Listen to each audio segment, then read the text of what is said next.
Amani Elamen Mohamed Sí. Saed es sudanesa y junto con el resto de su familia fue evacuada de Sudán y está ahora en España. Fue evacuada en estas horas de Sudán y está en España.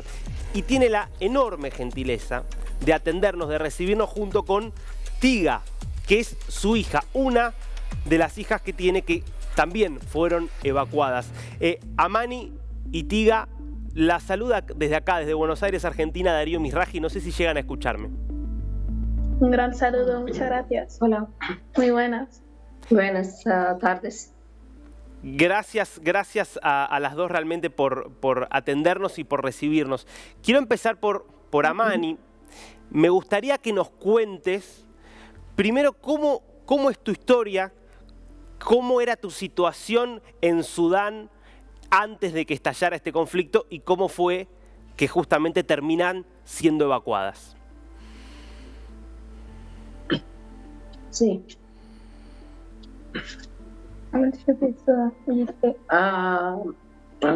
Cuando nosotros viví en Sudán, todo bien con mi familia, mi padre y mis hermanos y hermanas. Pero en el día 20, en Ramadán, todo en Khartoum muy mal. Mis hijos en la casa no viven bien. Cuando el general, el Burhan, líder militar, el Janjaweed, el milicia de Janjaweed, nosotros no podemos salir en la casa y no podemos comer, todo va a estar mal. Luego hablar con embajada de España. Vas a la casa de embajador, esperar hasta ayer por la noche venir en España, en Madrid. Uh-huh. Y Amani, contanos cómo se compone tu familia, cuáles son tus vínculos, porque vos sos sudanesa, pero tenés a tus hijos que tienen también ciudadanía española, por eso están ahora en España. Sí. ¿Cuántos son los que fueron evacuados? ¿Cómo es tu familia?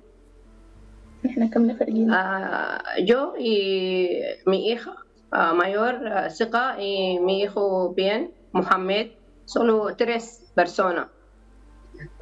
Yo y mis hijos venir en el avión sin pasaporte, porque el pasaporte y todo el documento en la casa, y casa no podemos interior la casa porque la calle muy mal, pero embajada en España no pasa nada. Nosotros vamos en pasaportes, en documentos, en nada. Uh-huh. Quiero saludar ahora a Tiga. Tiga, primero preguntarte, ¿cuántos años tenés vos, Tiga? Tengo 16. 16 años. ¿Y vos estudiabas en Jartum? Pues estudiaba en España, pero hace 1 año y medio me fui para empezar un año nuevo allá con la familia y tal. Pero cuando empezó esto de la guerra civil y tal, pues tuvimos que cortar el año de estudio y pues venirnos para acá. O sea, vos la mayor parte de tu vida la viviste en España. En España. ¿Cómo fue, teniendo raíces sudanesas, primero esa adaptación de España a Sudán en este año y medio que estuviste viviendo allí? Pues honestamente los primeros meses sí que fueron algo duros, por así decirlo, el hecho de tener que acostumbrarme a otro ambiente, a otra gente y sus costumbres propias, sus culturas y tal. Y pues luego a finales del año supe que pues era todo solo adaptarse y tal, pero todo iba bien hasta pues lo de la guerra civil, que fueron con varias experiencias juntas. ¿Y qué es lo primero que recordás de lo que pasó en las horas en las que te estalló el conflicto? Pues el primer día, cuando empezó todo, La experiencia obviamente fue como de terror y tal, pero luego como vimos que todos tenían pues obligatoriamente meterse a sus casas, lo primero que hicimos pues meternos bajo las camas y todo el día. todo el día, de hecho desde las 10 de la mañana hasta las 6 de la madrugada del día siguiente no pudimos salir de bajo las camas, se escuchaban pues los tiroteos, los misiles, los aviones llenando el cielo y hasta pues que nos llamaron los de la Embajada de España. Bajo de la cama, sin luz, sin nadie, sin comer, sin agua. Cortaron la electricidad, cortaron el agua y como era Ramadán, el mes de Ramadán, pues estuvimos ayunando. Claro. Y pues fue algo costoso. Y hasta que nos contactaron los de la Embajada de España, nos dijeron que todos los españoles, todos los que tenían pasaporte español tenían que ser evacuados. Nuestro problema es que en ese momento cuando nos contactaron estábamos en el pueblo y pues nuestras cosas como pasaporte, DNI, cualquier cosa de identificación las teníamos en nuestro hogar que estaba en el Jartum. Y cuando le dijimos eso, el embajador dijo que como era muy peligroso el hecho de ir a nuestra casa para coger nuestras cosas, que nos podían dar el permiso, el acceso de poder viajar sin tener que llevar el pasaporte. Viajamos sin él. Claro. Y a ver, ustedes pudieron salir. Ahora, me imagino, Tiga, que vos debes tener compañeros, gente de tu edad, amigos que han permanecido allá en Sudán. ¿Tenés contacto con ellos? Pues tengo mis compañeras del salón en el que estuve, en la clase allá, y sí pude contactar con ellos, pero no siempre se puede, ya que como cortan la señal, pues lo preocupante es cuando le mandas un mensaje y no contesta, o cuando la llamas y se escuchan los tiroteos, pues no pudieron venir. Claro. Y han tenido, por ejemplo, ustedes contaron que estaban en un pueblo en el momento en el que fueron evacuadas, no estaban en la capital. ¿Cómo fue ese viaje hasta el aeropuerto en el cual las terminan evacuando? ¿Hubo situaciones de peligro por las que tuvieron que pasar? Pues el pueblo, primero la razón por la cual fuimos al pueblo era porque era todo más, allí estaba todo mejor, o sea, allí no había guerra ni había problemas. Sí. Cuando tuvimos que regresar del pueblo, el primer día en el que nos contactaron, no podíamos volver. Les dijimos que lo sentimos, no tenemos coche y no podíamos ir en la calle. Y entonces tuvimos que ir al tercer día desde cuando nos contactaron, y en nuestro camino del pueblo hasta que llegamos a la embajada, por ejemplo, como 5 metros nos aparecía un militar, entraba al bus, nos hacía como, o sea, nos buscaba si teníamos pistolas o teníamos algo extraño, y pues no encontraron nada, pero era como en todo el camino encontramos como de policía en policía, de controles que nos hacían con preguntas como que a dónde vais y eso, hasta que llegamos y pues se suponía que teníamos que ir el mismo día, pero lo de los tiroteos tal cerraron las calles y no nos lo permitían.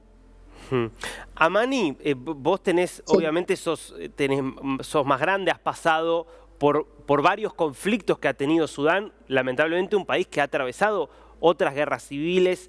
¿En qué se parece esto que estás viviendo ahora con otros episodios de violencia y de crisis que ha vivido el país en los últimos años?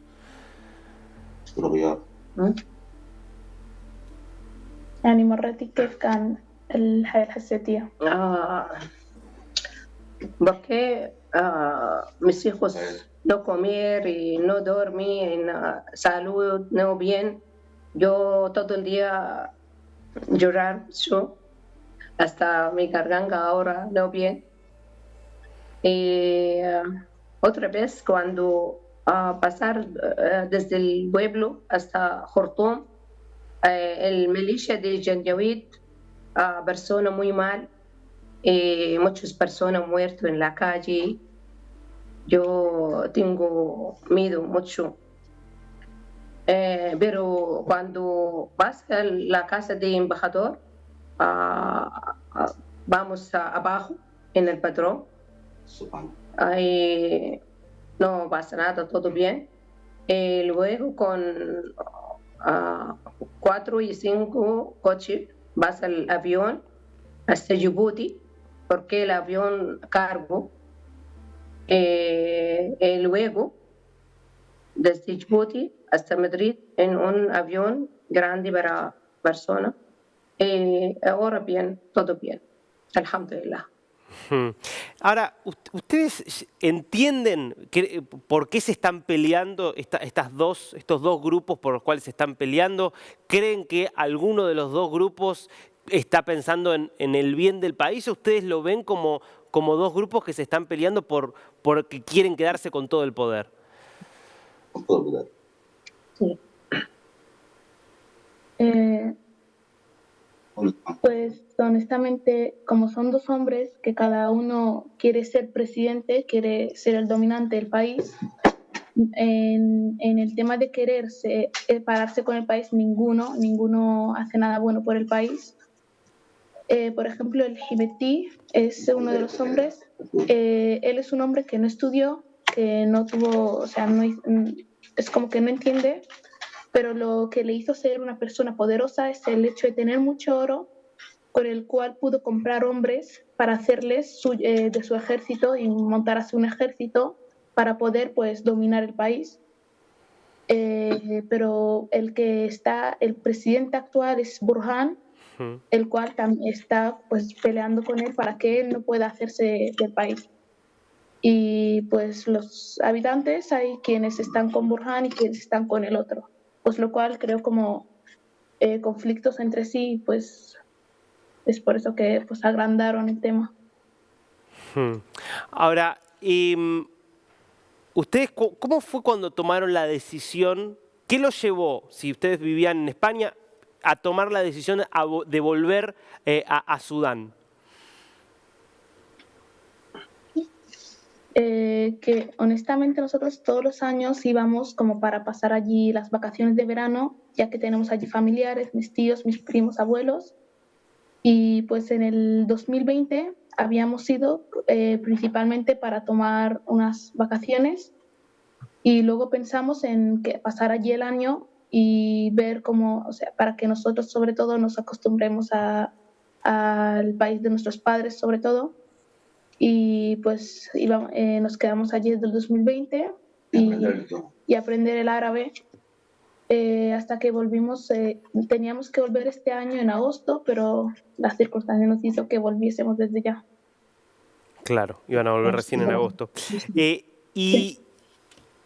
cuando ustedes ven las imágenes de lo que está pasando, se recuerdan lo que vivieron cuando estalló el conflicto, ¿qué sentimientos se les vienen encima? حسيتي بس ساعة شفتي الأشكال شفتيها؟ Tengo miedo. Miedo y El hecho de tener que ver imágenes de personas muertas por las calles, sí. Coches con personas Y dentro la quemadas, huele mal en la calle también. el olor de los muertos y tal. Y porque al principio, o sea, verlo en una pantalla era como pues ver las otras guerras como en Siria y eso, pero pasarlo físicamente, verlo frente a los ojos fue como una experiencia terrorífica y nervios, o sea, en un momento pensamos que ya no íbamos a salir de aquí, que ya pues nuestro destino es estar allá, hasta que pues vinimos a España. Y a vos, por ejemplo, Tiga, ¿qué te pasa cuando pensás en tus amigas, tus compañeras que sabés que quizás no tienen forma de salir porque no tienen, por ejemplo, la posibilidad de que un país como España las evacúe? Pues principalmente es algo triste, por supuesto, algo que pues muy preocupante y lo mínimo que les podemos hacer pues es darles consejos, que tengan cuidado, que no salgan a las calles. Colegios obviamente no habrán hasta que todo se esté bien y pues que se protejan, que tengan cuidado y que no hagan lo incorrecto, que no salgan, que se mantengan en cuidado. ¿Cómo creen que puede ayudar el mundo, el resto del mundo, si es que creen que puede ayudar a que se termine esta situación o que por lo menos mejore la situación en Sudán? Pues principalmente con apoyos que cuando graben al resto de países y haciéndoles preguntas de cómo creéis que lo que está pasando en Sudán, qué mensajes les podéis mandar, pues lo lindo sería que les manden apoyos, como estamos con vosotros y ese tipo de cosas. O sea, apoyo emocional, ánimos y será. Perdón, Amani, no te llegué a entender qué es lo que quisiste decir. No, yo necesito mandar un mensaje para mi familia en Sudán y mis amigos y todos sudaneses. Ahora necesito hablar con mi familia y todo sale fuera de la Jartum, porque el Jartum ahora no bien, sale en un pueblo, sale, porque la milicia de Janjaweed personas muy mal. ¿Quiénes quedaron, Amani, de tu familia allí, en Sudán? Sí. Mi padre y mis hermanos y hermanas, pero fuera Jartum. Pero la familia de mi marido, todo en el Jartum, y ahora vive muy mal, porque no luz, no agua, la huele muy mal en las calles y no hospital también, no salud, no. Y no la paz. ¿Y cómo están haciendo, por ejemplo, no sé, para alimentarse? ¿Tenían comida guardada? ¿Tienen alguien que les pueda llevar comida?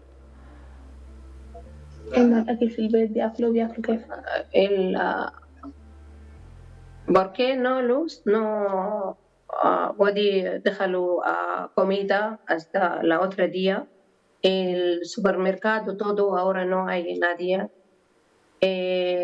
No supermercado, no las personas en la calle no pueden pasar para comer todo, porque la milicia de Janjaweed en toda la calle con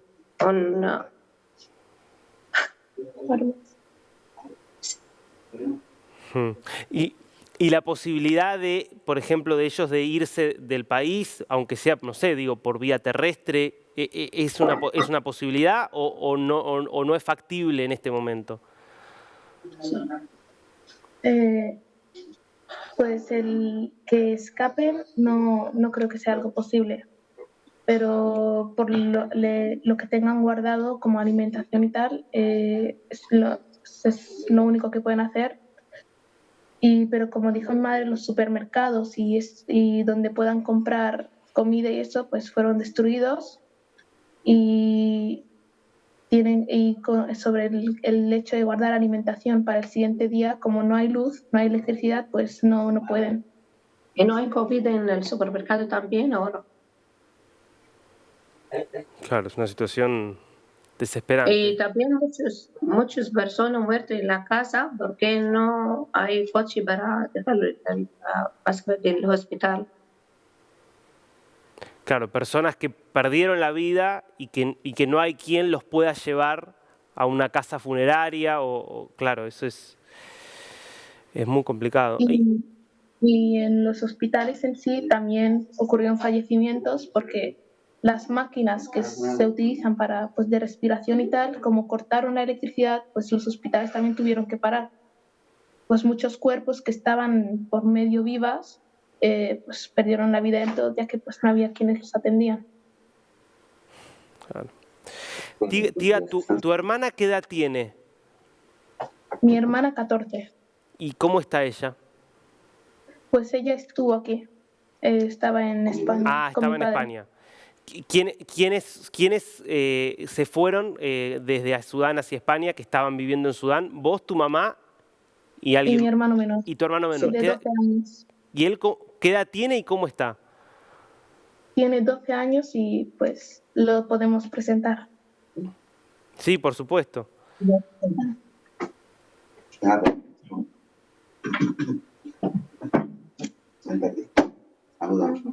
Hola. ¿Cómo te llamas? Mohamed. Mohamed. ¿Y Contanos, Mohamed, ¿qué recordás de cómo viviste toda esta experiencia tan difícil desde que empezaron los combates hasta que pudiste volver a España? Pues lo pasé como un poco, tuve mucho miedo y nunca pasé tanto miedo como ahí y eso. Hmm. Y vi muchos cuerpos muertos y eso. Y cuando tenías así mucho miedo, ¿qué te decía tu mamá, qué te decía tu hermana para tratar de ayudarte, para tratar de calmarte? Pues me decían que no me preocupe, que todo esto va a parar y ya nos iremos y tal. Vos también estuviste viviendo este año y medio más o menos antes de que estallara el conflicto allá en Sudán. Sí. ¿Y cómo te había resultado la vida allá en Sudán comparada con cómo era tu vida antes en España? Pues ahí en Sudán es distinto que aquí y pues como sitio y así es muy distinto. ¿Te costó adaptarte por ahí de la vida en España a la vida allá en Sudán? Sí. ¿Y qué sentiste cuando llegaste de vuelta a España? Pues ya todo el miedo que tenía ya se me fue y eso. ¿Te quedaron amigos allá en Sudán? Sí. La familia. Y la familia y eso. Y si tuvieras que mandarles un mensaje a ellos, ¿qué les dirías? Pues le diría que no os preocupéis, que todo esto va a terminar y ya volveremos todo volverá desde el principio y no. Bueno, ojalá que este mensaje se termine cumpliendo, Mohamed. La verdad que yo les quiero agradecer a Mani, a Tiga y a Mohamed por habernos abierto las puertas y contarnos un poco cómo fue esta experiencia tan tremenda, pero que es importante que el mundo sepa qué es lo que les está pasando a tantas personas como ustedes que están viviendo esta crisis allá en Sudán. Muchísimas gracias. A usted, muchas gracias. Muchísimas gracias.